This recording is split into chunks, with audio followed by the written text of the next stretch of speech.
বিয়ে করতে চলেছেন বিখ্যাত গায়িকা পৌশালী ব্যানার্জি?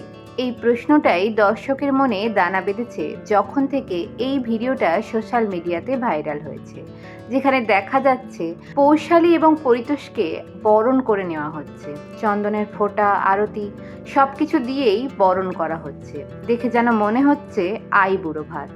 এই জন্যই দর্শকের মনে পৌশালীর বিয়ে নিয়ে প্রশ্ন জেগেছে। একাধিক সঙ্গীত গেয়ে মানুষের মন জয় করে নিয়েছে পৌশালী। তার সুরেলা গলা এবং তার শান্ত কণ্ঠ যেন মানুষের মন একেবারে অভিভূত করে তোলে। তার কণ্ঠের মধ্যেই একটা জাদু রয়েছে। সে স্টেজে এলে স্টেজ তার দিকেই মন্ত্রমুগ্ধ হয়ে চেয়ে থাকে, কারণ তার ওই সুরেলা গলা আর মিষ্টি শান্ত স্বভাবের জন্য। এই ভিডিওটা আইবুড়ো ভাতের কিনা সেটা কিন্তু এখনো নিশ্চিত হওয়া যায়নি। তাহলে কবে বিয়ে করছেন পৌশালী?